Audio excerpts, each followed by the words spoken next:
mismo tiempo ese privilegio aumenta cuando podemos recorrer, visitar, afirmar, compartir con otras expresiones del Señor en diferentes lugares y comprobar que la iglesia del Señor es una, aunque tiene diferentes localidades. Que lo que el Señor está hablando aquí, nos está hablando allá y está hablando en otros lados. Y es maravilloso porque eso nos muestra que el Señor es uno, que Él tiene una voz, que tiene una palabra, que tiene un espíritu. Lo que el apóstol Pablo le dice a la iglesia de Éfeso se vuelve una realidad. Un Dios, un Padre, un bautismo, una fe. Y eso reconforta nuestros corazones. Pero además de eso, hay lugares donde uno va porque tiene que obedecer al Señor. Y a veces no es que uno disfrute hacerlo, pero en obediencia hay que hacerlo.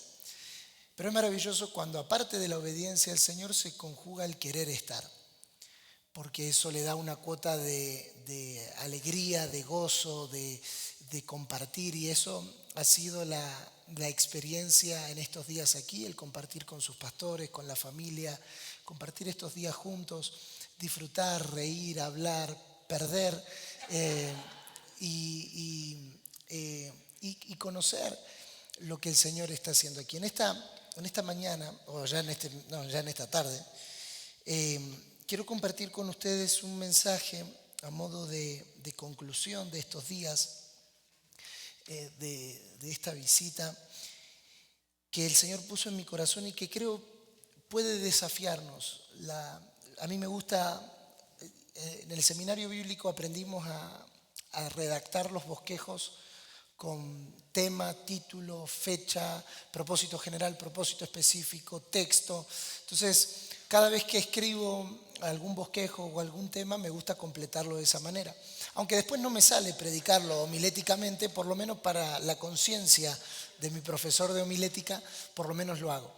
Y en el propósito general de esta palabra, hay como 5 o 6 enfoques que se pueden tener, pero yo le agregué un séptimo y es desafiar. En esta mañana, o en esta tarde, la tengo con esta mañana porque, pero en esta tarde quiero desafiarte a ir hacia una expresión gloriosa del Señor en nuestros días. Ayer hablábamos de que la tarea que tenemos es colaborar con el Señor en presentarle una iglesia gloriosa. Y de eso vamos a hablar en esta tarde, cómo podemos colaborar con Dios, porque Él es el que hace la obra y a nosotros nos llama sus colaboradores. Es Él el que edifica la iglesia y nos llama a nosotros a colaborar en esa edificación, pero la obra es de Él, no es nuestra. Él es el que la hace y nosotros por gracia somos invitados a sumarnos. Ahora, la pregunta del millón es cómo cada uno de nosotros en nuestras casas, en nuestros vecindarios, en nuestras comunidades, en nuestro trabajo, en nuestro estudio, podemos expresar la gloria del Señor. Cómo cada uno de nosotros podemos colaborar con Dios en que Él sea visto y Él sea conocido. Porque, hermanos, el Evangelio en definitiva se trata de conocer a Dios y hacerlo conocido. Todo lo demás es un adorno a esa realidad, pero la esencia del Evangelio, la realidad del Evangelio, la sustancia del Evangelio es que Dios sea conocido. Por lo tanto, nuestra labor, nuestra tarea, independientemente del lugar donde nos toque desarrollarla, sea en el ambiente congregacional o sea fuera de las 4 paredes, es colaborar con que el Señor sea conocido. Para eso necesitamos huir o escapar o correr o eliminar de nuestras vidas todo aquello que impide que el Señor sea visto. Y una de las cosas, que es de las que quiero hablarles hoy, una de las cosas de las cuales debemos huir es de la vanidad. Diga conmigo, por favor, vanidad. Vamos a leer Habacuc capítulo 2, versículo 13 y versículo 14. Habacuc capítulo 2, versículo 13 y versículo 14. ¿No es esto de Jehová de los ejércitos? Los pueblos, pues, trabajarán para el fuego y las naciones se fatigarán. ¿En qué? En vano. Porque la tierra será llena del conocimiento de la gloria de Jehová, como las aguas cubren la mar. ¿Les parece si oramos? ¿Sí? Señor, gracias por el privilegio que tenemos en esta tarde de estar reunidos en tu nombre. Señor, al exponernos a tu palabra, rogamos ser afirmados, ser desafiados, ser confirmados, ser fortalecidos. Señor, que al oír tu palabra nuestro ser sea vivificado. Más allá de las oraciones, de las palabras, de las expresiones que como hombres podamos decir, que cada uno de nosotros en esta mañana podamos oírte. Señor, abre nuestros oídos espirituales. Queremos oír tu voz. Quita de nosotros todo lo que impide que oigamos tu palabra. Tu palabra, la cual es viva y eficaz y es más cortante que espada de dos filos, la cual penetra hasta partir el alma del espíritu, Señor, y va hasta los tuétanos para cambiar nuestra genética y hacernos vivir una vida conforme a tu querer y conforme a tu deseo. Señor, en esta tarde, mientras tu palabra es predicada, rogamos que los enfermos sean sanados, que los oprimidos sean liberados, que los angustiados sean consolados, que los muertos sean resucitados, que aquellos que estaban dormidos sean despertados por la proclamación de tu palabra y por el estruendo de tu voz en nuestro interior. En el nombre de tu Hijo amado Jesucristo nuestro Señor. Amén y amén. ¿Qué es lo que rige nuestras vidas? ¿Qué es lo que gobierna nuestras vidas? Responder esta pregunta le da sentido a nuestra existencia. Lamentablemente nos toca enfrentarnos constantemente a personas que van viendo su vida pasar 10, 20, 30, 40, 50 años y llegan a la conclusión de que no saben para qué están en la tierra. No saben para qué existen. Y lo más triste de esto es que algunas de ellas profesan conocer al Señor, que algunas de ellas profesan decir que son hijos de Dios, pero viven en la tierra a tientas. Viven en la tierra y viven sus días sin sentido. Trabajan sin sentido, viven sin sentido, estudian sin sentido, se casan sin sentido, tienen hijos sin sentido y desconocen la razón por la cual están en la tierra. Esto se agrava cuando encima han nacido de nuevo, han experimentado por el Espíritu y la palabra el nuevo nacimiento, pero siguen viviendo sus días sin sentido. La peor tragedia que podemos tener o a la cual nos podemos enfrentar como seres humanos es a vivir una vida sin sentido cuando Dios le ha dado sentido a nuestras vidas. No hay cosa más triste. Hay un pastor que partió con el Señor hace un par de años atrás, el doctor Myles Munroe, que él decía que no hay nada peor que tener éxito en la tarea equivocada. Lo peor que nos puede pasar es que nos vaya bien en algo que Dios no nos llamó a hacer. La pregunta del millón o la pregunta clave entonces sería, ¿a qué Dios nos llamó? ¿Cuál es la razón por la cual estamos en la tierra? Y sin lugar a dudas, entre todas las personas que estamos aquí, tendremos posibles distintas respuestas. Bueno, Dios me llamó a ser pastor, o Dios me llamó a alabarle, o Dios me llamó a ser abogado, o Dios me llamó a ser constructor, o Dios me llamó a trabajar en una empresa o a tener mi propia empresa. Y pudiéramos encontrar muchas definiciones de a qué Dios nos llamó. Pero la verdad es que todas esas cosas no son la razón de nuestra existencia. La razón de nuestra existencia en este caso no es ser un pastor. Tampoco es ser un cantante, gracias a Dios. Tampoco es ser apenas un abogado o un doctor o un médico o cualquier profesión. Todas esas son excusas que Dios utiliza para cumplir la verdadera razón de nuestra existencia. La verdadera razón de nuestra existencia. Y mire, le voy a dar la frase del $1.000.000. La frase del $1.000.000 es: la razón de nuestra existencia es colaborar con que la tierra sea llena del conocimiento de la gloria del Señor. Todo lo demás adorna y colabora a esta razón. Si alguien te preguntara, ¿para qué estás vivo? Estoy vivo para llenar la tierra del conocimiento de la gloria del Señor. ¿Cómo será eso? Bueno, ahí entran el que es pastor, el que es apóstol, el que es médico, el que es abogado, el que estudia, el que trabaja. Esas son las maneras en las que damos a conocer la gloria del Señor, pero no es la razón de nuestra existencia. La razón de nuestra existencia es colaborar con que la tierra sea llena del conocimiento de la gloria del Señor. Si alguien nos preguntara, ¿por qué te congregás los domingos? ¿Por qué sos parte de un grupo de conexión? ¿Por qué estudiás en la escuela de ministerio? ¿Por qué te preparás? ¿Por qué haces lo que haces? Bueno, la respuesta, que es igual a todos, es porque quiero colaborar con el conocimiento de la gloria de Dios en toda la tierra. Según las Escrituras, según la Biblia, tenemos dos tipos de pueblo. Por un lado tenemos los pueblos y por el otro lado tenemos el pueblo. Parece una diferencia insignificante, pero es una diferencia muy compleja. Porque los pueblos tienen una razón.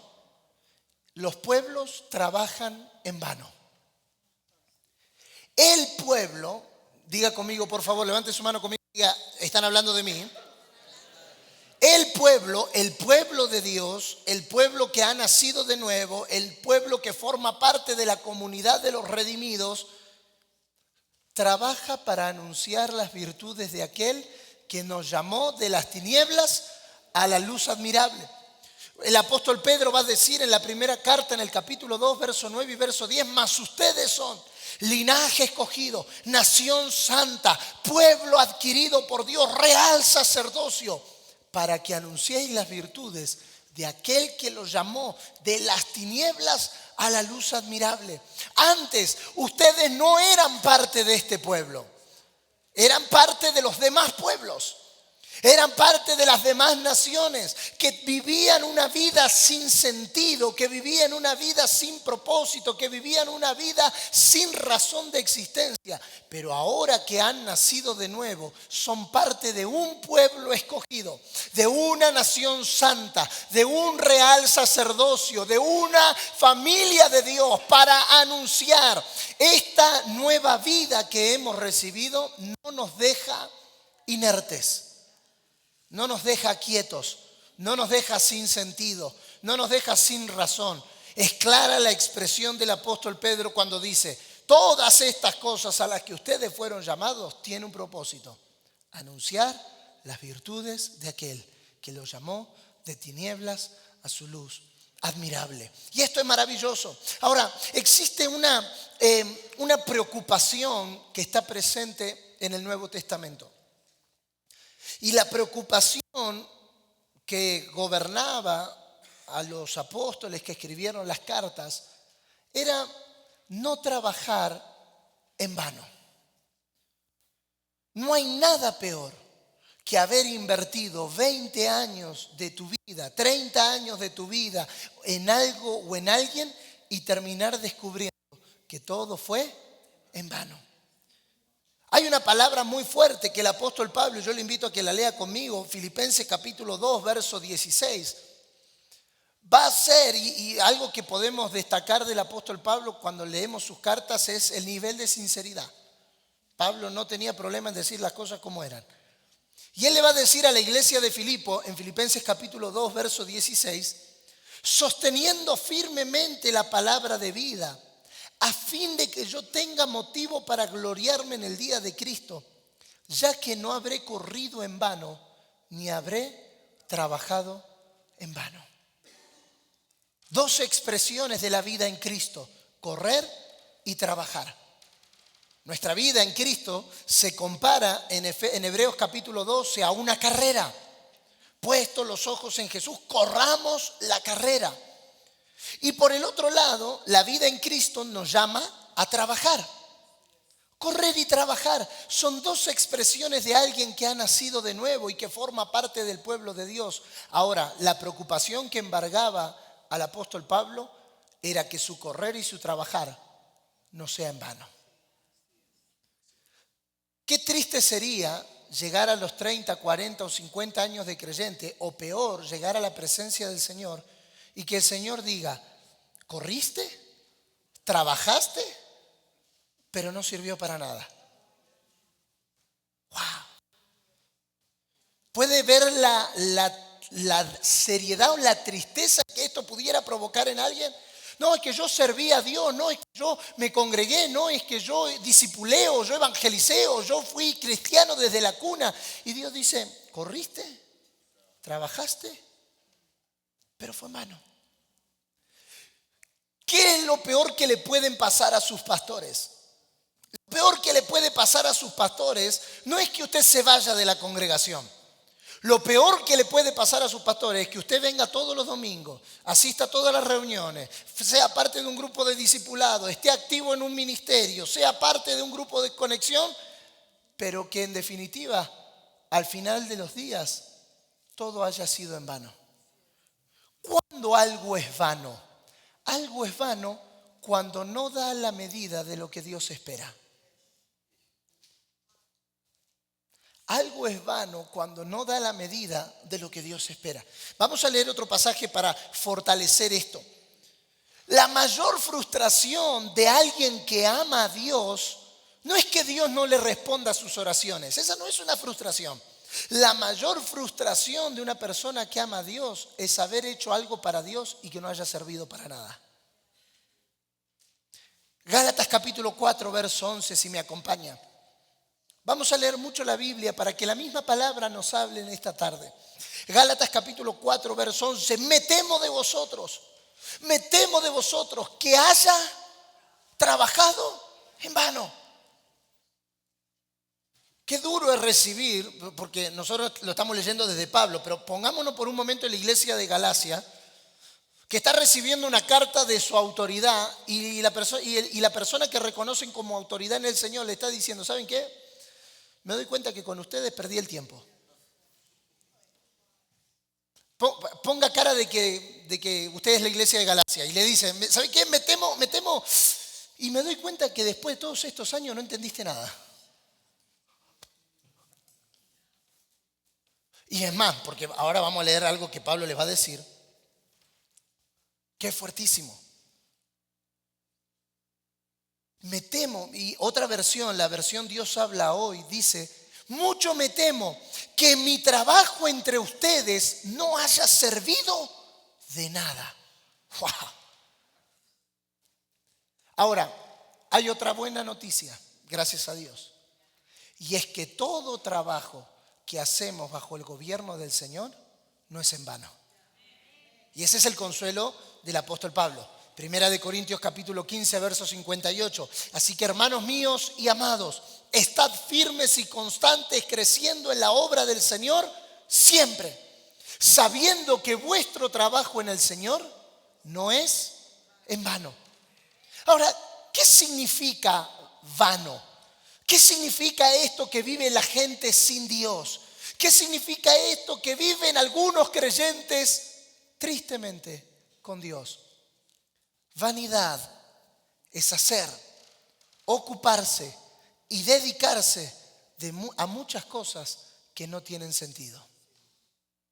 Otra vez, hacer, ocuparse, dedicarse a muchas cosas que no tienen sentido. El peor mal del ser humano no es la enfermedad, porque Dios en un instante te puede sanar. Tampoco es la opresión, porque en un momento Dios te puede liberar. El peor mal del ser humano no es bancarrota, porque en un momento te volvés a levantar. El peor mal del ser humano es trabajar por cosas que no tienen sentido. ¿Y saben quién descubrió esto? En la Biblia hay un rey que descubrió esto claramente, Salomón. Salomón tuvo todo lo que un hombre quisiera tener y más. La Biblia dice que Salomón era el rey más sabio del mundo. Salomón tenía infinidad de riquezas, de tal manera que la reina de Sabá llegó y quedó deslumbrada con lo que vio. Salomón tenía palacios, palacios de descanso, palacios de verano, tenía palacios en la ciudad de Jerusalén. Había construido el templo para Dios con todo el oro que tenía. No se lo cuente a nadie, pero tenía 930 mujeres y 930 suegras. Por eso terminó como terminó. 700 concubinas. O sea, todo lo que una persona sin Cristo quisiera tener, dinero, fama, mujeres, poder, estatus, Salomón lo tenía. ¿Y por qué es importante estudiar esto? Porque todo lo que, por lo que una persona quisiera vivir, Salomón lo vivió. O sea, si una persona quisiera ser influencer, Salomón tenía miles de seguidores en todo el mundo. Si alguien quisiera tener dinero, Salomón estaba asqueado de dinero, a tal punto que la Biblia dice que los escudos eran incrustados con oro, de tanto oro que había. Literalmente había palacios destinados a guardar oro, como si fuera la FED de acá, la Reserva Federal, guardando lleno de oro. O sea, todo lo que una persona quisiera tener, Salomón lo tenía. Pero después de muchos años, él llega a ciertas conclusiones. Y esas conclusiones están escritas en un libro de la Biblia que muy pocas veces leemos. Hoy no vamos a estudiarlo con profundidad porque no nos da el tiempo. Pero le animo a que esta semana, si quiere, en su devocional, lea un libro de la Biblia que es cortito, tiene 12 capítulos. Es el libro de Eclesiastés. Eclesiastés, o como lo llama algunas expresiones, el libro del predicador, es contarle a la gente, es contarle a las personas, es contarle a los hijos que todo lo que hizo y todo lo que tuvo no sirvió para nada. Mire cómo empieza Eclesiastés, porque esta puede ser una buena respuesta a veces cuando nos afanamos con cosas. Eclesiastés capítulo 1, verso 2, dice: vanidad de vanidades, dijo el predicador, vanidad de vanidades, todo es vanidad. ¿Qué provecho tiene el hombre de todo su trabajo con que se afana debajo del sol? Y esto no lo está escribiendo un miserable o un pobre o un indigente, lo está escribiendo un rey que tenía todo lo que alguien pudiera tener. Las personas han tratado de muchas maneras de ser felices sin el gobierno de Dios. Y aunque lo sigan intentando todos los días, la respuesta sigue siendo lo mismo. Es absurdo trabajar por eso. El final de todo lo que hacen los hombres sin Dios es vanidad. Otro significado de la palabra vanidad es vacío, sin propósito, hueco. La satisfacción de la vida nunca puede ser obtenida de esta manera. Los pueblos, incluyendo muchas religiones, trabajan del sol para abajo. He visto, debajo del sol no hay nada nuevo. Pero bendito sea el Señor que el pueblo de Dios no trabaja del sol para abajo. Nosotros trabajamos del sol para arriba. Por eso estamos sentados en lugares celestiales con Cristo Jesús. ¿Por qué estamos sentados en lugares celestiales con Cristo Jesús? Porque nosotros operamos en otra dimensión. Operamos en otra naturaleza. Nuestra naturaleza no es de abajo, nuestra naturaleza es de arriba. Por eso el apóstol Pablo le dice a la iglesia de Colosas: pongan la mira en las cosas de arriba y no en las de la tierra, porque en las cosas de la tierra hay vanidad y sin propósito, pero en las cosas de arriba.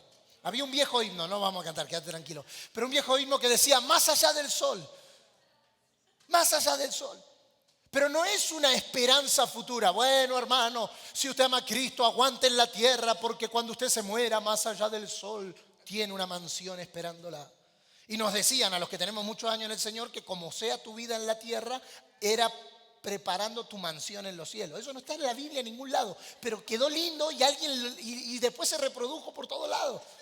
Entonces te decían: si usted es un pobre, un sinvergüenza, un atorrante, pero se entrega a Cristo, puede seguir siendo pobre, pero si usted ama a Cristo, está construyendo su mansión en los cielos. Entonces nos decían que era como comprar una parcela de tierra en el cielo, y cada uno con cada acción que hacíamos le poníamos una perla a nuestra casa en el cielo. Como la canción esa que decía, la de las calles de oro. ¿Se acuerdan? Jerusalén, Jerusalén, qué bonito. Calles de oro, mar de... La Biblia no dice en ningún lugar que hay calles de oro en el cielo. La Biblia dice que hay una calle y encima dice que es, pero a nosotros nos encanta agregarle cosas para hacerlo más apetitoso, para hacerlo más atractivo. Aguante, hermano, aguante, porque en el cielo. La palabra clave del libro de Eclesiastés es vanidad. 37 veces. No piense que soy tan inteligente que las busqué a todas. No, puse en Google. ¿Cuántas veces aparece Eclesiastés en la Biblia? 37. La frase clave que se repite 29 veces en el libro de Eclesiastés es debajo del sol. Y la expresión que se repite varias veces es dije yo en mi corazón. Es decir, que el libro de Eclesiastés contiene las reflexiones del corazón del hombre. Y lo dijo Salomón en el verso 2. Vanidad de vanidades, todo es vanidad. El mayor problema de la humanidad por causa del engaño del pecado no es el diablo, es la vanidad. Tu mayor enemigo no es el diablo, porque el diablo fue derrotado en la cruz. El diablo está vencido. El único poder que él tiene sobre nosotros es la vanidad. La vanidad es el vacío que queda producto de lo que nace del corazón del hombre. Escuche, por favor. La vanidad es el vacío que queda como producto de lo que nace en el corazón del hombre. Tengo que decírselo porque si no traicionaría mi propia conciencia. Todo lo que nace en el corazón del hombre sin Dios, no solo que es vanidad, sino que Dios no está comprometido en sostenerlo. No sostiene lo que yo creo, Dios sostiene lo que Él crea.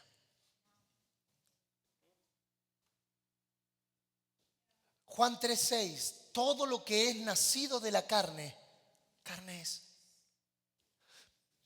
¿Por qué es importante entender esto en los momentos en los que estamos como familia, en los momentos que estamos como matrimonio? Porque todo lo que hagamos que nazca de nuestro corazón sin el Señor será vano. No importa que sea bueno. No importa que sea bueno. Si Dios no lo pidió, Dios no lo respalda. Señor, pero ¿por qué estoy pasando lo que estoy pasando? La pregunta es, ¿quién inició lo que estás viviendo? Hace un tiempo atrás vinieron unos muchachos de la congregación y me dijeron, pastor, nos queremos poner de novio. ¿Qué piensa? Bueno, digo, maravilloso siempre que hay nuevos noviazgos, porque eso significa que va a haber próximos casamientos y eso significa que va a haber comida y alegría para todos. Digo, solo les pido una cosa. Tómense un tiempo para orar si esta relación nació de Dios. No, sí, pastor, ¿cómo de no? Él canta en la iglesia, yo estoy con los niños, somos personas maravillosas. Sí, yo no estoy poniendo en duda si son o no personas maravillosas. La pregunta es, ¿nació de Dios? Porque todo lo que nace de Dios, Dios lo sostiene. Claro, el problema es que nosotros nos mandamos la parte creando cosas y después pedimos que Dios la sostenga. Oh Señor, resolveme este problema. Oh Señor, apagame este incendio. Y Dios dice, para. ¿Quién lo creó? Bueno, Señor, fui yo. Todo lo que es nacido de la carne, carne es. ¿Cuál es la garantía que nosotros tengamos o tenemos de que en las conmociones no seremos conmovidos? ¿Por qué digo esto y pasamos? ¿Por qué todo lo que hacemos tendría que nacer de una palabra del Señor? Me acuerdo cuando nos estábamos por poner de novio con Miru, mi esposa, mi papá nos dijo en la charla que tuvimos antes de ponernos de novio, oren al Señor y pídanle una palabra. Yo tenía 21 años, 20 años. Estaba enamorado, me gustaba. Nos veníamos conociendo hace 4 años. Éramos amigos. Ella era una chica de Dios. Amaba al Señor, amaba a su iglesia, amaba a sus pastores.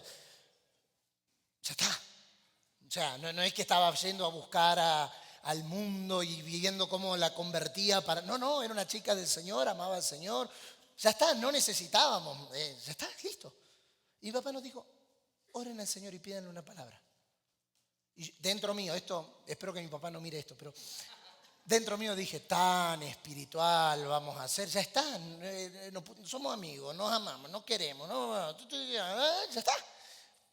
Entonces mi papá nos dijo, oren y pídanle al Señor una palabra, porque cuando los días difíciles vengan, lo que los va a sostener no es que sean buenos, que se quieran, que se amen, porque a veces vas a tener ganas de...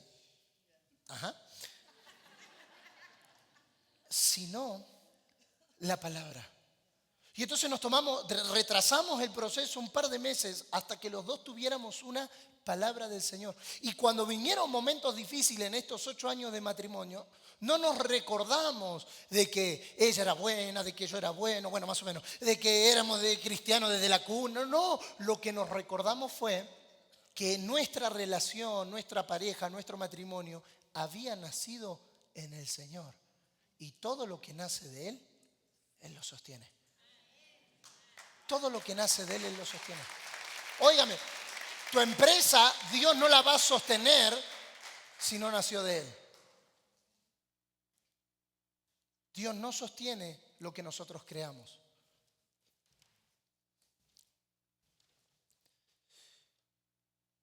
¿Qué es vanidad entonces? Vano es algo que no tiene sentido, que sucede, pero que no produce nada. Vano será algo que será consumido por el tiempo. Hay un registro en las Escrituras de un hombre muy sabio, muy instruido, llamado Gamaliel, que aparte fue el maestro del apóstol Pablo. Y él era como el John Maxwell de nuestra época, así, reconocido, todo el mundo lo escuchaba, todo el mundo lo reconocía y todo lo que dijera estaba bien.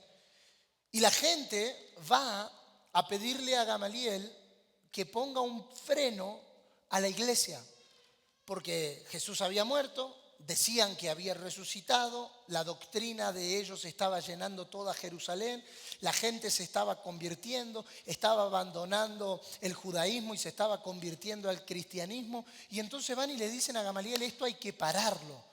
Y Gamaliel les va a responder esto, Hechos capítulo 5, verso 38. Recomiendo que dejen tranquilos a estos hombres. Si lo que enseñan y hacen obedecen a impulsos personales, se va a desvanecer. Otra versión dice, así que mi consejo es que dejen a esos hombres en paz. Si ellos están planeando y actuando por sí solos, pronto su movimiento caerá. Y ahora os digo, apartaos de estos hombres y dejadlos, porque si este consejo o esta obra es de los hombres, se desvanecerá. Verso 39. Mas si es de Dios, no la podréis destruir. ¿Cuál es la diferencia entre algo que nace de Dios y algo que no nace de Dios? Lo que no nace de Dios se desvanece con el tiempo. Pero lo que nace de Dios, no hay nada ni nadie que lo pueda detener. Aleluya. No hay nada ni nadie que lo pueda detener. Alguien con la pandemia del COVID dijo que era el fin de la iglesia. Que si la iglesia la sacaban de los templos, la iglesia se moría.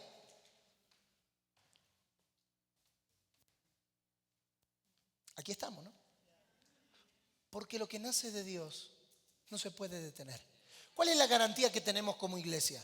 Que tengamos un auditorio, que tengamos cámaras, que tengamos luces, que tengamos sonido, que tengamos gente. No, nuestra única garantía es que lo que estemos haciendo haya nacido de Dios. Porque si nace de Dios, no importa el COVID, no importa pandemia, no importa huracán, no importa nevada, no importa crisis económica, no importa cierre de salones, no importa pérdida, no importa que todo se vaya. Si nació de Dios, nada, nadie lo puede detener. ¿Por qué la iglesia en 2000 años atravesó persecuciones, atravesó crisis, atravesó cisma, atravesó prohibiciones, atravesó censura y no pudo ser detenida?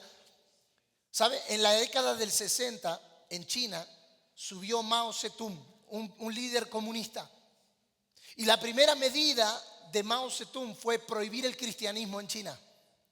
Y la segunda medida fue expulsar a todos los misioneros, principalmente americanos y europeos, porque eran los únicos que habían llegado de China. Y los misioneros hicieron un cónclave aquí en Estados Unidos y dijeron, tenemos que planear qué va a pasar cuando este hombre deje entrar a los misioneros de vuelta, porque vamos a tener que evangelizar China otra vez.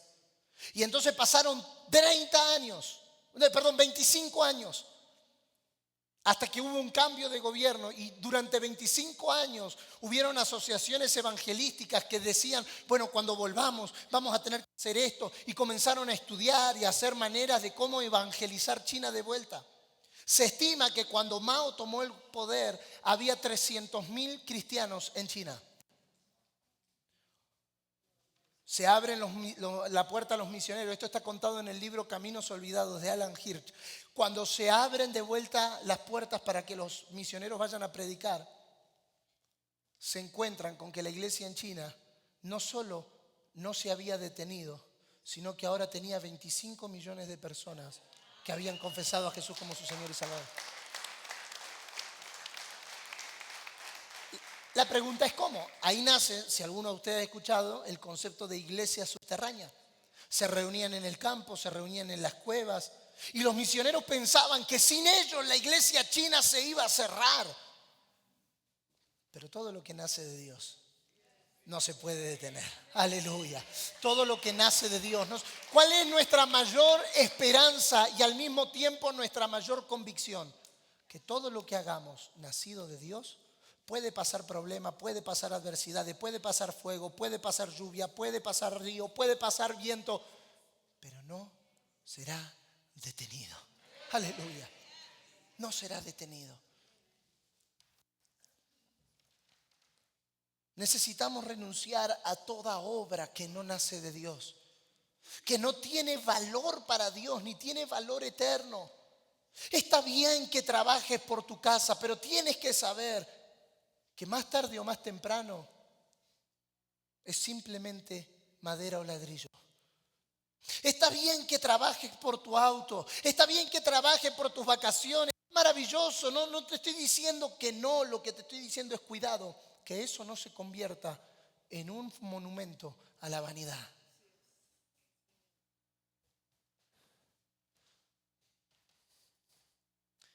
El apóstol Pablo, como el resto de los apóstoles, no querían ser nada que no naciera del Espíritu de Dios, porque lo que no nace de Dios no contiene su gloria. Lo que no nace de Dios no contiene su gloria. Y ya vamos a llegar a hablar de eso. Todo lo que nace del corazón del hombre no tiene ningún provecho en el tiempo.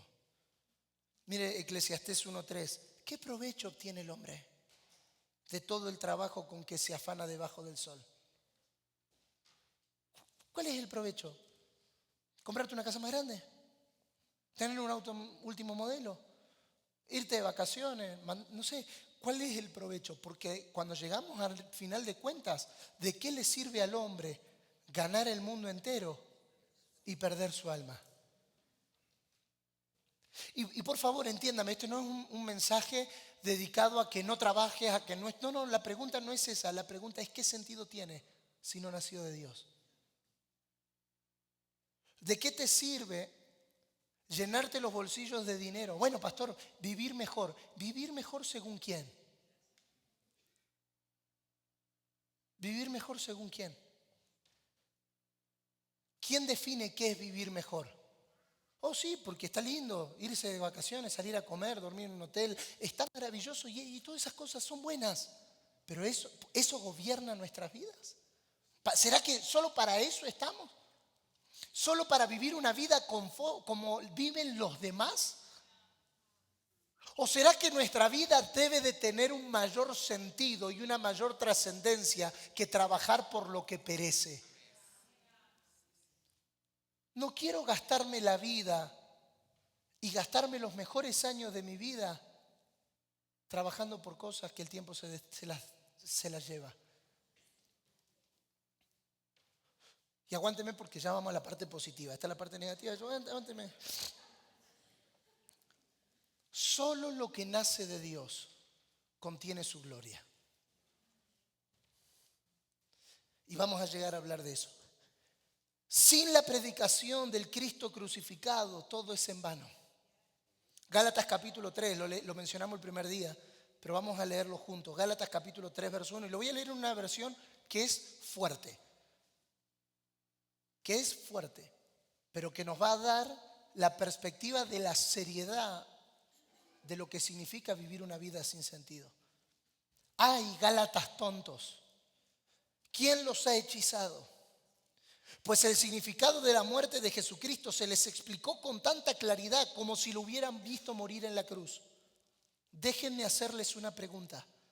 ¿Recibieron al Espíritu Santo por obedecer a la ley de Moisés? Claro que no. Recibieron al Espíritu porque creyeron el mensaje que escucharon acerca de Cristo. Mire lo que le dice Pablo en el verso 3. ¿Será posible que sean tan tontos? Después de haber comenzado su nueva vida en el Espíritu, ¿por qué ahora tratan de ser perfectos por sus propios esfuerzos? ¡Wow! ¿Cuántas veces nosotros fuimos como los Gálatas? Para no decir que somos, ¿no? Queriendo hacer las cosas en nuestras propias fuerzas. Queriendo hacer las cosas por nuestros propios medios. Queriendo hacer las cosas con nuestras propias habilidades. Mire lo que dice en el verso 4. ¿Acaso han pasado por tantas experiencias en vano? No puede ser que no les haya servido para nada.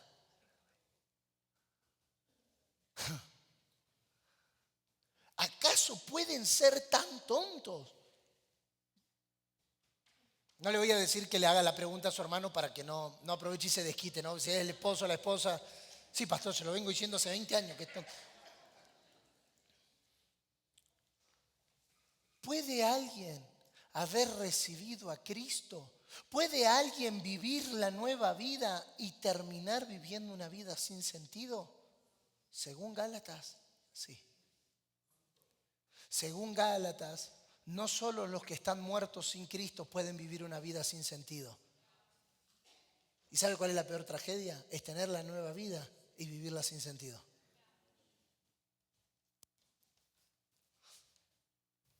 La vanidad es el contraste de la gloria de Dios.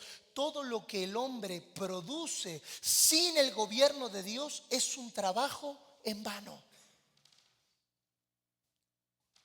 ¿Por qué necesitamos crecer en dependencia del Espíritu Santo? Porque no quiero hacer cosas por culpa. No quiero hacer cosas porque sean buenas. No quiero hacer cosas porque tengo que hacerlas. Quiero renunciar a mis esfuerzos humanos, porque aún mis esfuerzos humanos me pueden dejar en un lugar de completa vanidad. Oh, pastor, pero ¿qué tiene de malo? No, el problema no es qué tiene de malo. La pregunta es, ¿tiene sentido para Dios? ¿Tiene sentido? ¿Por qué hay gente que se cansa de la iglesia? Aquí no, en Argentina. ¿Por qué hay gente que dice, no, esto es todos los domingos, ir a la iglesia, yo aparte de Cristo tengo una vida? No, pastor, usted tiene que entender, además de Cristo yo tengo familia. Además de Cristo yo tengo trabajo. Claro, esa es la razón por la cual vivimos sin sentido. Porque para nosotros Cristo no es nuestra vida, es algo más dentro de nuestra vida. Yo no quiero que Él sea algo más. Por eso Él no quiere ser el primer lugar en tu vida. Suena maravilloso decirle, oh Señor, tú eres lo más importante para mí. Pero ¿sabe qué esconde eso? Eso esconde que mañana algo puede ser más importante que Él. Aquí no pasa, pero allá lejos hay muchas personas que te dicen esto. Cristo es lo más importante para mí. Él tiene el primer lugar en mi vida. Pero después nacen los hijos y los hijos los gobiernan.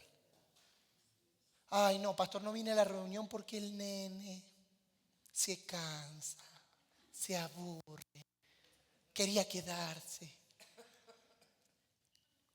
Acá no pasa, pasa allá lejos. Eso fue un amén.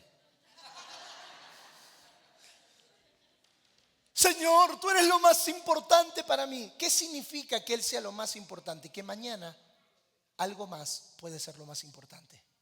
Él no quiere ser ni lo más importante ni lo primero. Él quiere serlo todo. Por eso Cristo es todo en todos. No quiero que Él tenga el primer lugar en mi vida. Quiero que Él sea mi vida. Por eso Colosenses 3:4 dice: cuando Cristo, vuestra vida, no vuestro primer lugar, no vuestro segundo lugar, no el cuarto lugar. Cuando Cristo, vuestra vida, se manifieste, ustedes serán manifestados también con Él en gloria. Oh, aleluya. Todo lo que el hombre produce sin el gobierno de Dios es un trabajo vano. Habacuc 2:13, y ahora sí empezamos el mensaje. Todo esto fue la introducción. Los pueblos pues trabajarán para el fuego y las naciones se cansarán en vano. Pero hay una esperanza. Y nuestra esperanza es que la tierra tiene un destino. Y es que toda la tierra será llena del conocimiento de ¿qué? De la gloria del Señor. ¿Cuándo es vista la gloria de Dios? Les voy a pedir 2 minutos de disculpas a los que estuvieron ayer, pero tengo que volver a explicar qué es la gloria de Dios. La gloria de Dios no es una emoción, no es una sensación. ¿Cómo estuvo el culto hoy? Hoy estuvo glorioso. ¿Por qué? Y porque la adoración estuvo buena, la palabra estuvo rápida y al final terminamos todos llorando. Fue una gloria. ¿Cómo estuvo la reunión? Gloriosa. Sentí un fuego. Rapapá.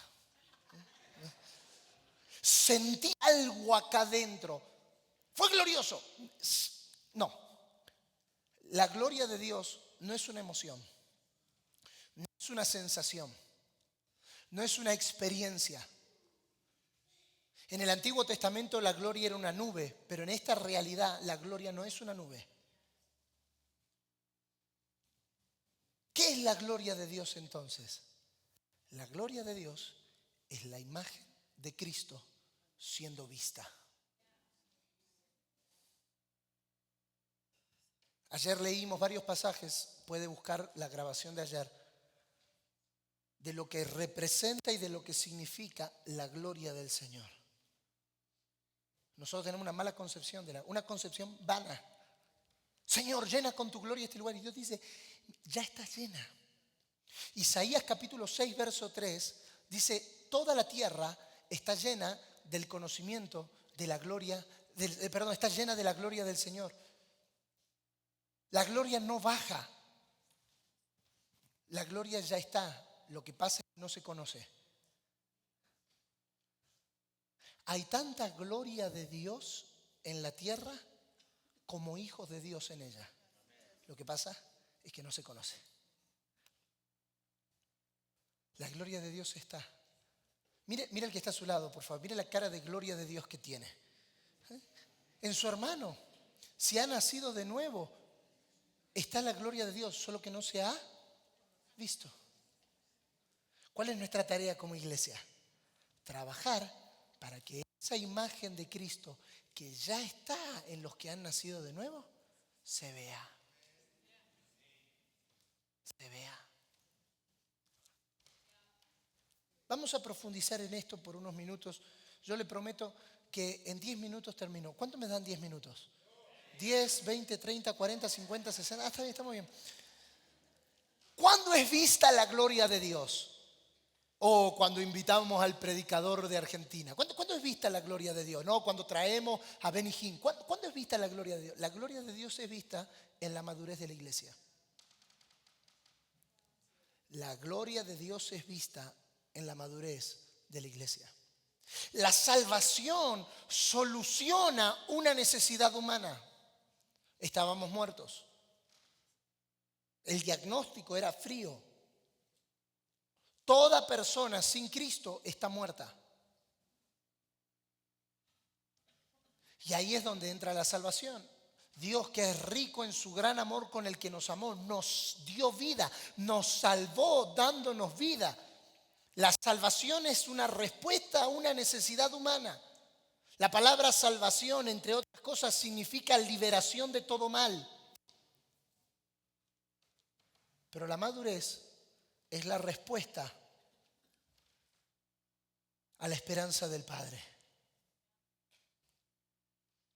Por eso yo puedo vivir toda la vida esperando que Dios resuelva mis problemas, o puedo vivir toda la vida queriendo ser una respuesta para la esperanza del Padre. Acompáñenme a leer. Me voy a salir del bosquejo un ratito. Efesios capítulo 1. Efesios capítulo 1. Versículo 18. ¿Estamos bien? ¿Sí? Efesios capítulo 1, verso 18. Alumbrando los ojos de vuestro entendimiento, para que sepáis, ¿qué cosa? ¿Qué cosa? Está en la pantalla, no hace falta ser teólogo. La esperanza segura que Él ha dado a los que llamó. La Reina Valera dice: a la esperanza a la que Él os ha llamado. ¿Sabe qué significa la palabra esperanza allí? La palabra esperanza allí significa expectativa. En otras palabras, este pasaje se traduce así: para que sepan a la expectativa que Dios los ha llamado. Escuchen, porque esto es dramático. La mayoría de nosotros tenemos expectativas con Dios. Señor, saname. Señor, liberame. Señor, prosperame. Señor, restaurame. Señor, convierte en mis hijos. Señor, que mis hijos te sirvan. Esperamos cosas de Dios. Y no está mal. La pregunta es si sabemos lo que Dios espera de nosotros.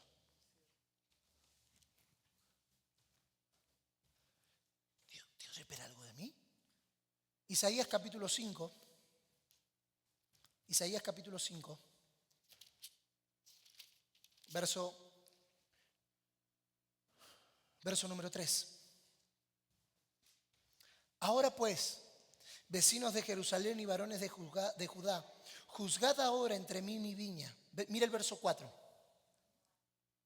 Mira el verso 4, por favor. ¿Qué más? Y ahí llega el verso 4. Está viniendo. Ahí está, gracias. ¿Qué más?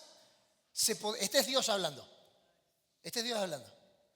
¿Qué más se podía hacer a mi viña que yo no haya hecho en ella? Usted sabe que las palabras cobran sentido según quien las dice, ¿verdad? No es lo mismo que el pastor te diga estás en las manos de Dios, que un médico te diga estás en las manos de Dios. En la misma frase tiene otro sentido según quien las dice. No es lo mismo que la pastora te diga si sabes orar, orá, que el piloto de un avión diga los que saben orar, oren. ¿Estamos de acuerdo? En la misma frase cobra sentido según quien las dice. Si usted ha sido un hijo difícil como yo, seguro en algún momento de su vida su mamá haya dicho: ¿qué más voy a hacer con esta criatura de todo lo que ya he hecho? Bueno, usted sabe que mamá lo dice cuando se enoja, pero después se le pasa. Esto lo está diciendo Dios. El Dios todopoderoso, el Dios todo omnipotente, el Dios creador de todas las cosas está diciendo: ¿saben qué, señores? Tengo un problema. Ya no sé qué más hacer con este pueblo. ¿Y cuál es la razón por la que Dios hace esta declaración? ¿Cómo? Léalo conmigo fuerte, por favor, porque está acá en la pantalla. ¿Cómo? Espera. Otra vez porque le va a caer la ficha. ¿Cómo?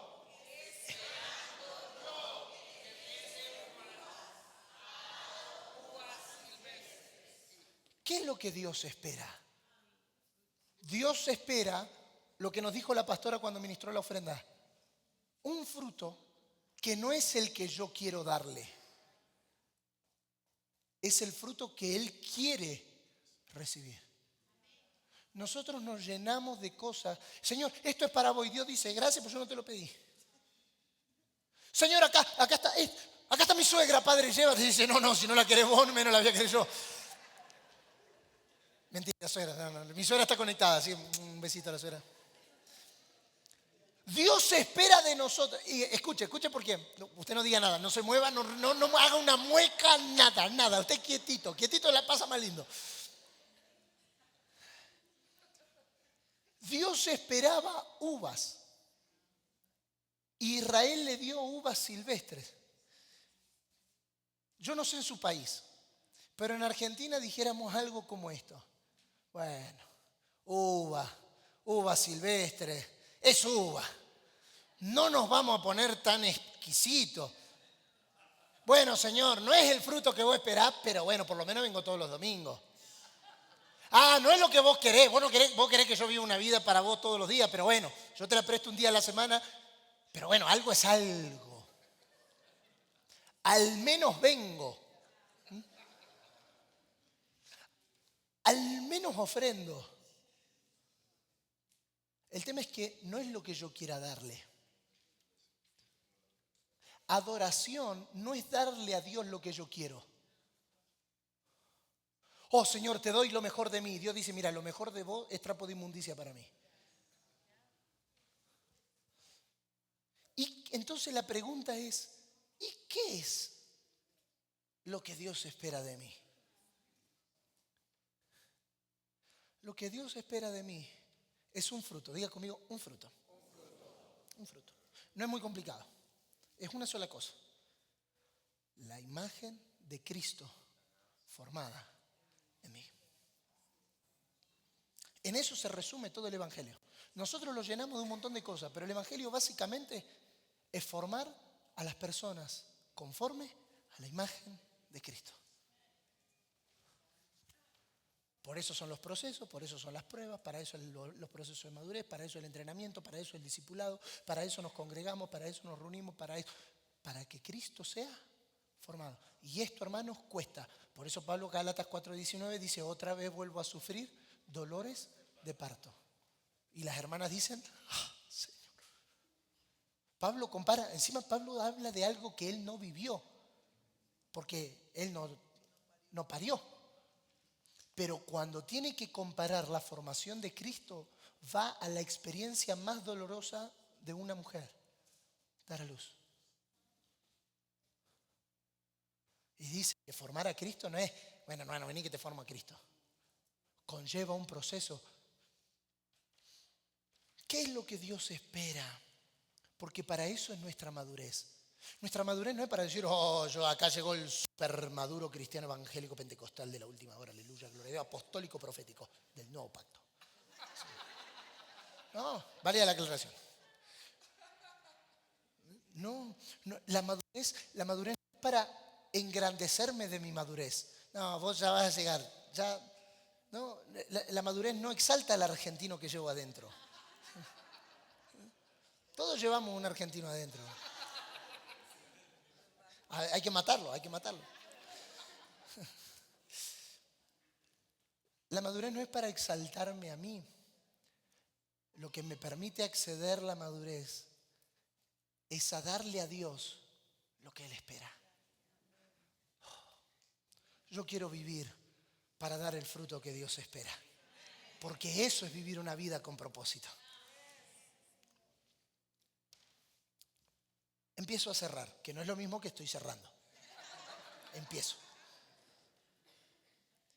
La salvación soluciona una necesidad humana, pero la madurez soluciona la esperanza del Padre.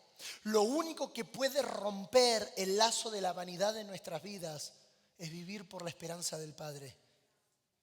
¿Cuál es la esperanza del Padre entonces? Anote por favor si está anotando. La esperanza del Padre es la madurez de la iglesia. Cuando la iglesia madura, la tierra vuelve a experimentar esperanza. Romanos capítulo 8, verso 20. La creación fue sujeta a vanidad, sino por aquel que la sujetó en esperanza. La iglesia, amados hermanos, no se mide por la cantidad de personas, sino por la cantidad de Cristo manifestado en ella. ¿Qué es madurez entonces? Madurez es dar a conocer la porción de Cristo que nos ha sido dada. Todos tenemos todo en Cristo, pero ninguno tiene todo de Cristo. Yo no tengo todo de Cristo, tengo todo lo que necesito en Cristo. ¿Por qué necesito relacionarme con su pastor, con su pastora? Porque ellos tienen algo de Cristo que yo no tengo. ¿Por qué usted necesita relacionarse con su hermano, con su hermana? Porque a cada uno se nos fue dada una medida. El pan que fue partido le fue entregado a cada uno. Ninguno tenía el pan completo, todos tenían una porción. Pero cuando se reunían, estaba el pan completo. ¿Por qué nos necesitamos los unos? Y esto es lo que prevé la madurez. Por eso madurez no es sinónimo de independencia. No, yo no necesito a nadie porque yo soy maduro, yo oro en mi casa, yo leo en mi casa, yo predico en mi casa, yo escucho en mi casa, yo hago todo en casa. Y eso no es madurez. Eso es infantilismo en su máxima expresión. No, yo no necesito a nadie. Dios y yo, estoy buena onda, yo me mantengo con... Una persona me dijo otro día, yo estoy conectado a Dios, no necesito congregarme, no necesito pastores, no necesito discípulos, no necesito nada, pues Dios y yo nos arreglamos bien. Eso se llama niño enojado haciendo un berrinche. Cuando un niño se enoja y hace berrinche, ojalá no hubiese nacido en esta casa. ¿Por qué nací en esta familia? Y después sale y le dice, mamá, no me prepara la comida. Porque no se es maduro para ser independiente. Al contrario, a mayor madurez, mayor interdependencia.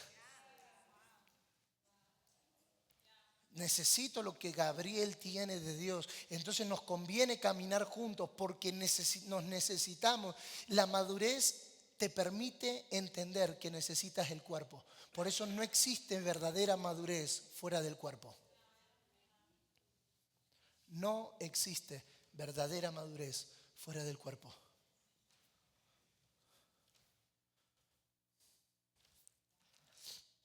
Mientras permanecemos en la inmadurez, no estamos expresando a Cristo, sino nuestros propios intereses personales. Yo vengo mientras me dejes cantar. Yo vengo mientras no me pidan mucho compromiso. Donde me pidan mucho compromiso, me voy a otro lugar. Yo estoy acá hasta que... Mire, si usted no tiene la certeza de que está acá hasta que Cristo venga, entonces hay algo que no vamos a poder edificar juntos. No, yo estoy acá hasta que Dios me diga. Esa es la mentalidad del inmaduro que no se establece en ningún lugar. Tenemos que tener la certeza de que vamos a envejecer juntos. Y si Dios quiere otra cosa en el camino es porque Dios lo quiso y no porque nosotros estamos esperando o especulando con nuestros intereses personales. Y puede cambiar la cara que no pasa nada. Se puso seria la cosa. La madurez nos hace expresar a Cristo en cualquier ambiente, no solo en la iglesia. Fuimos a almorzar con su pastor el otro día y estábamos almorzando los dos, no voy a decir qué para no darle envidia a las 3 de la tarde, pero estábamos almorzando los dos y su pastor se puso a evangelizar a la señorita que nos atendía y te estás congregando. No me estoy congregando. Y yo, ¿por qué? Porque no necesitamos un púlpito para predicar. Cuando maduramos en Cristo, en cualquier lugar y en cualquier ambiente donde estamos, Él se da a conocer. Él se da a conocer. Dios no espera una iglesia para darse a conocer. Él espera darse a conocer en cualquier lugar. Lo que a veces falta es gente que esté dispuesta a darlo a conocer. Óigame bien, por favor. A Dios nadie le vio jamás. Juan 1:18. Mas el Hijo unigénito que está en el seno del Padre le ha dado a conocer. Nadie va al Padre si no es por mí, dijo Jesús. Yo soy el camino, la verdad y la vida. Por lo tanto, si alguien quiere conocer al Padre, tiene que conocer al Hijo. La pregunta del millón es, ¿cómo es conocido el Hijo? Mira que está a su lado, por favor, con la mejor sonrisa que tenga. La mejor para que se enoje con usted y no conmigo. Y dígale, el Hijo es conocido a través de la iglesia. Biblia para demostrarlo, Apocalipsis capítulo 1, verso 10. Y vuelto vi para ver la voz que hablaba conmigo y vi 7 candelabros de oro y en el medio uno semejante al Hijo del Hombre. Y el verso 20 del mismo capítulo te va a decir, este es el misterio de los 7 candelabros. Los 7 candelabros son las 7 iglesias. Juan, antes de ver al Cristo resucitado, vio la iglesia, porque la iglesia es la encargada de dar a conocer a Cristo. Por eso Pablo va a decirnos en Romanos 10, ¿cómo oirán si no hay quien les predique? Vamos a hacerle otra pregunta. ¿Cómo conocerán si no hay quien los muestre?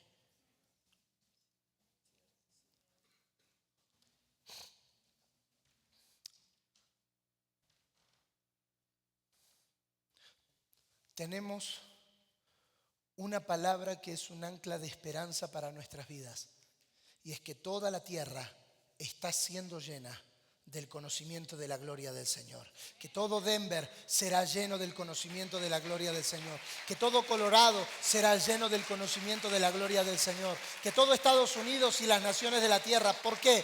Porque donde hay una iglesia que trabaja por la madurez, el Hijo de Dios es visto. Segunda de Corintios 4:4, en los cuales el Dios de este siglo cegó el entendimiento de los incrédulos para que no les resplandezca la luz del evangelio de la gloria de Cristo, el cual es la imagen de Dios. Porque nosotros no nos predicamos a nosotros mismos, sino a Jesucristo como Señor y a nosotros como vuestros siervos por amor de Jesús, porque Dios, que mandó que de las tinieblas resplandeciese la luz, es el que resplandeció en nuestros corazones para iluminación del conocimiento de la gloria de Dios en la faz de Jesucristo. Por lo tanto, la gloria de Dios es la imagen de Cristo. La gloria de Dios está en la imagen de su Hijo. La gloria del Hijo está en la imagen de su iglesia. La gloria de la iglesia está en la imagen de la sociedad. Si vemos una sociedad como la que vemos, no es culpa del diablo, es responsabilidad de la iglesia.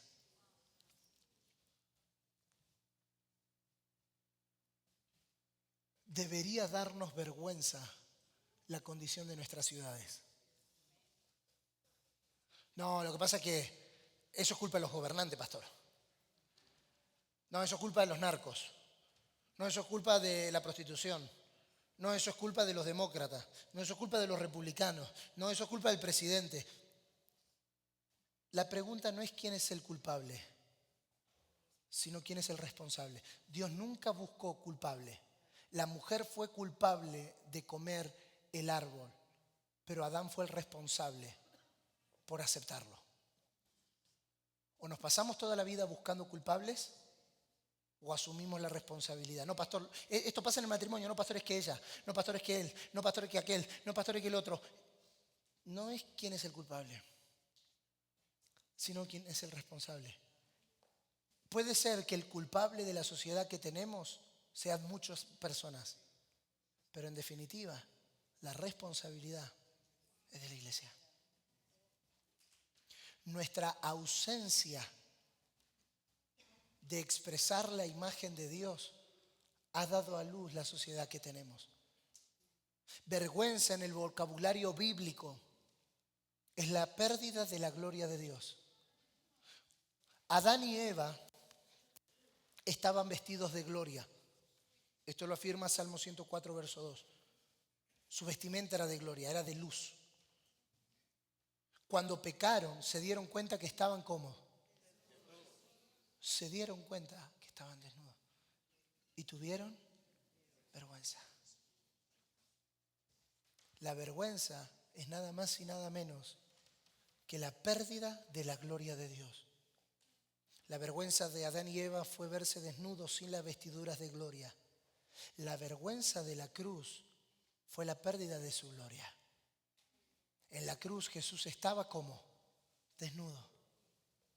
Y su expresión fue: Padre mío, ¿por qué me has desamparado? La vergüenza, según Dios, es que se rompa el ciclo perfecto de manifestación de la gloria. Pero bendito sea el Señor, que por el Evangelio de Cristo, el resplandor de la gloria de Dios está siendo recuperado en nuestros días. Oh, aleluya. Dios, que desde las tinieblas mandó que resplandeciese la luz por la iluminación del Evangelio de la gloria de Cristo en nuestros corazones. Póngase de pie, por favor.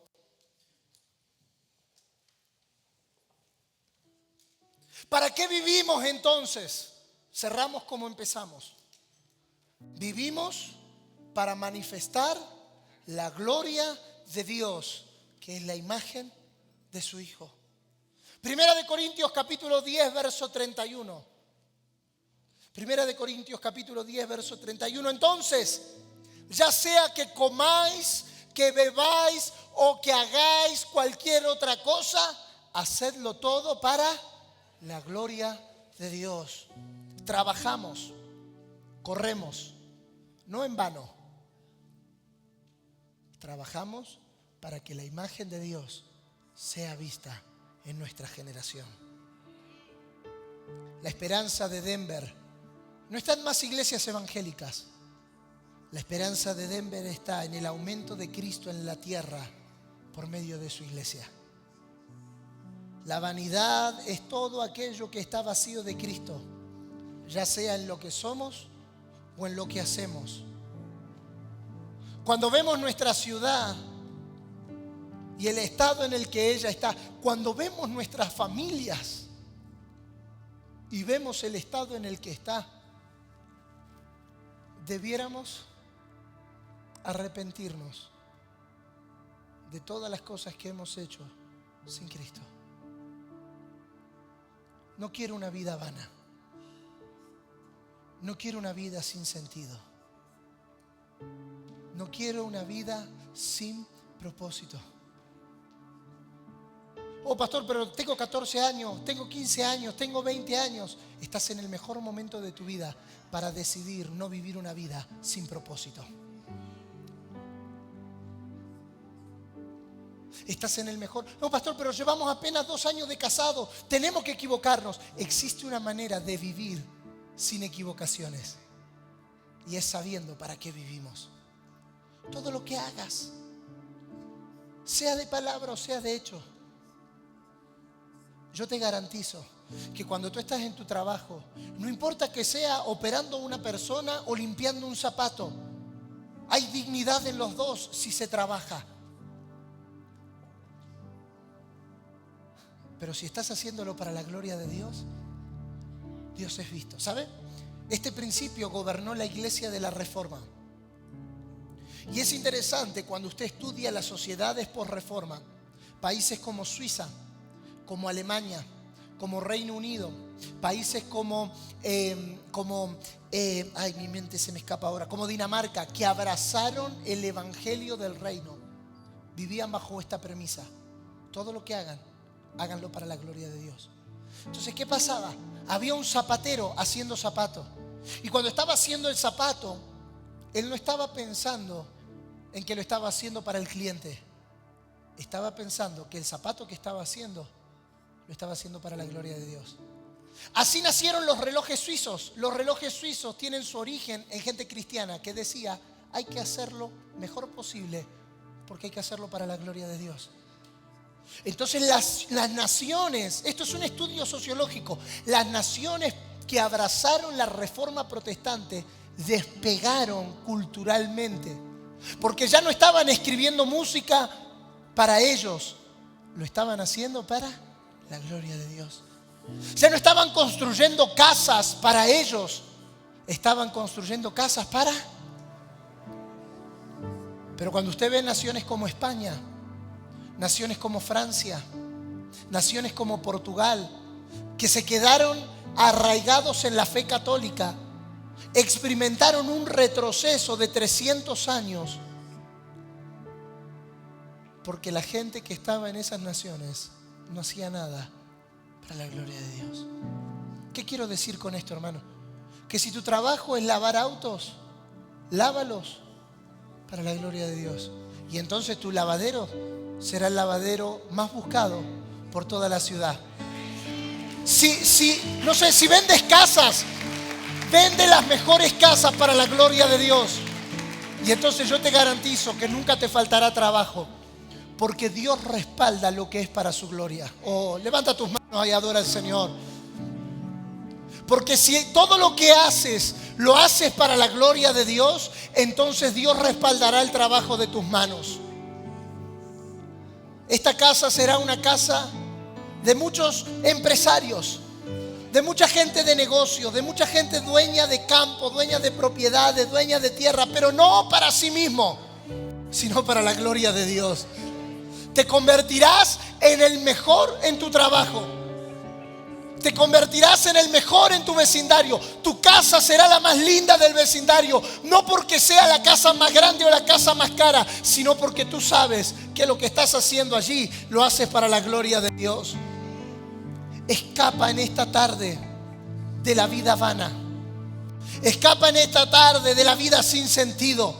Escapa en esta tarde de la vida sin propósito. ¿Cómo escapo, pastor? Hay una sola manera de escapar de la vanidad. Hechos capítulo 14 verso 15 dice: varones, ¿por qué hacéis esto? Nosotros también somos hombres semejantes a vosotros, que os anunciamos que de estas vanidades os convirtáis al Dios vivo, que hizo el cielo y la tierra, el mar y todo lo que en ellos hay. Levante su mano bien alto, por favor, y reciba esta palabra en su espíritu. ¿Cómo escapo de la vanidad? Arrepintiéndonos de todo lo que hemos edificado sin Cristo. Señor, no quiero un matrimonio sin ti. No quiero una familia sin ti. No quiero hijos sin ti. No quiero empresas sin ti. No quiero dinero sin ti. No quiero carros sin ti. No quiero servicio en la iglesia sin ti. No quiero absolutamente nada fuera de ti. Quiero vivir para tu gloria. Quiero vivir para que el Hijo de Dios se exprese, se manifieste, se dé a conocer en la casa, en el barrio, en el vecindario, en la universidad, en el college, en el high school, en la calle, en la ruta, en el hospital, en el Starbucks, en el McDonald's, en el Chick-fil-A, donde sea que me mueva. Quiero que la gente diga: hey, yo veo en ti algo diferente. Veo que tú no estafas como estafa el resto. Veo que tú no mientes como miente el resto. Veo que tú no exageras como exagera el resto. Y entonces tú le dirás: es que no soy yo, es Cristo en mí. Oh, háblame de ese Cristo. Claro que sí, pero más que hablarte, quiero que lo veas en mi vida. Quiero que lo veas en cómo trato a mi esposa. Quiero que lo veas en cómo trato a mis hijos. Quiero que me veas en cómo pago mis impuestos. Quiero que me veas en cómo regularizo mi vida. No quiero vivir una vida hueca y vacía. Padre, en esta tarde oro por los matrimonios de esta casa. Si estás con tu esposo, con tu esposa, toma la mano de él, por favor, o de ella. Porque esta casa será conocida como una casa de matrimonios saludables. Los que vienen en concubinato querrán casarse. Los que vienen divorciados querrán volverse a casar. ¿Pero por qué, pastor? Porque ven que el modelo de Cristo y la iglesia así funciona. Porque ven que el modelo de Cristo y la iglesia así funciona. Porque ven que se puede amar a la esposa, que se puede respetar al esposo, que se puede vivir una vida sin engaño, una vida sin adulterio, una vida sin fornicación, una vida sin vicio. Que es posible vivir amando a tu esposa como Cristo amó a la iglesia. Bautiza nuestros matrimonios, Señor, en ti. Bautiza nuestros matrimonios en ti. Si tus hijos están aquí, toma su mano, por favor. Señor, no nos has dado hijos para nosotros. Nos has dado hijos para ti. Pon el nombre de tus hijos allí donde estás y haz esta declaración conmigo. Mis hijos, Amelie, Agustín, no son para mí, son para ti, Señor. Tú buscabas en la tierra una descendencia poderosa. Bienaventurados aquellos que disfrutan de la herencia de Jehová, que son los hijos. Padre, lloro en esta tarde. Toda esterilidad desaparece de los vientres ahora. Toda pareja, todo matrimonio que estaba buscando concebir hijos y que había un diagnóstico de esterilidad, En esta tarde, por la administración de la palabra y por el anuncio de la verdad, se remueven quistes, se remueven tumores, se remueve, Señor, esterilidad en el esperma, se remueve, Señor, tumores en los ovarios, se remueven miomas, se remueven todo lo que impedía la fructificación en Cristo. Y la señal será que vienen muchos niños a la casa, vienen muchos hijos a la casa, vienen muchos hijos a la casa, vienen muchos hijos, porque donde hay un matrimonio saludable, Dios encuentra herencia. Vamos, adora al Señor. Adora al Señor, porque estos son los 15 minutos que juegan el destino de tus hijos, que juegan el destino de tu esposa, que juegan el destino de tu empresa, que juegan el destino de tu negocio, que juegan el destino de tu trabajo. Son estos momentos donde tomamos una decisión a decir: no vivo para la vanidad, no vivo para el vacío, no vivo para el sinsentido, vivo para la gloria de Dios. Sea que vivamos, sea que muramos, del Señor somos.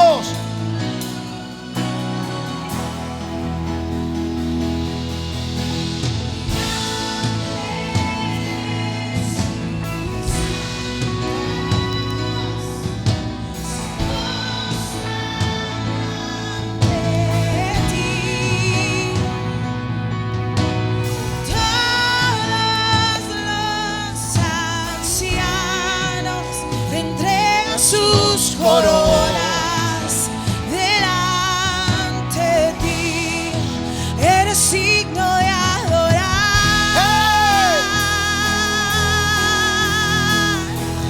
eres digno de adorar.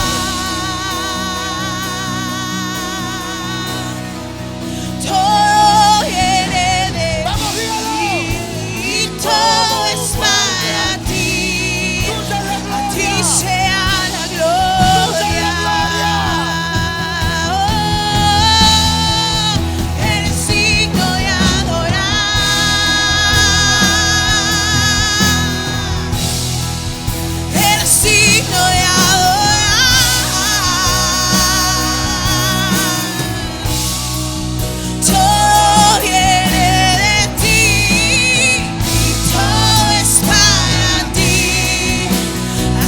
sea la gloria.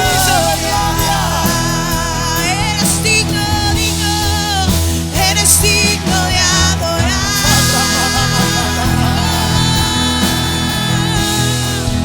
Eres digno de adorar.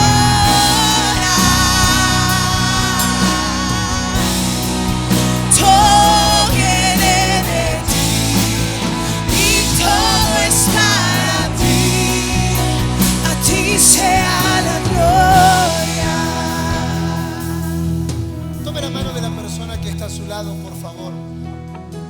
Y quiero pedir que todos los que estamos aquí cerremos nuestros ojos, simplemente para no distraernos. Padre, en esta tarde tomamos autoridad contra todo lo que atormenta la mente de tus hijos. Tomamos autoridad contra todo lo que hace mantener a tus hijos en un estado de vanidad. Todo pensamiento de muerte, de suicidio, todo ataque de ansiedad, ataque de pánico, depresión, todo pensamiento de soledad, de tristeza, de muerte, en el nombre de Jesucristo es removido de las mentes ahora. No fuimos llamados a esclavitud, fuimos llamados a libertad. La vanidad te hace perder la proyección del largo plazo. La vanidad te hace ser esclavo de lo inmediato. Pero en esta tarde, por la autoridad de la cruz de Cristo, toda cadena en la mente se rompe. Toda cadena en la mente se rompe. Se rompe porque a libertad fuimos llamados. Cancelamos toda operación de las tinieblas en las mentes y en los corazones. Toda raíz de amargura, toda falta de perdón, Señor, todo lo que está deteniendo a tus hijos en un avance agresivo, en el nombre de Jesús, es quebrantado. es quebrantado, es quebrantado, es quebrantado, es quebrantado. Sale de las mentes, sale de los cuerpos, sale de los corazones, se desprende de las espaldas, se desprende todo tumor, todo cáncer, todo lo que ha crecido que no debería de crecer. Retrocede por la palabra de verdad y por la palabra de poder. Todo pensamiento de escasez, todo pensamiento de miseria, todo pensamiento de estrechez, todo pensamiento paralizante, limitante, en esta tarde es quebrantado por el poder de la palabra, Señor. Y proclamamos una temporada de avance significativo, Señor. Que ahora sean activados sueños, proyectos, propósitos, planes, Señor, que ideas creativas vengan a tus hijos, Señor, que sus mentes sean llenas de una idea del cielo que respalde esta temporada de avance. Y prometemos, Señor, que de todo, solo a ti daremos gloria, solo a ti, solo a ti, solo a ti, solo a ti, solo a ti, solo a ti, solo a ti, solo a ti, solo a ti, solo a ti. Digno de adorar. Amén. Eres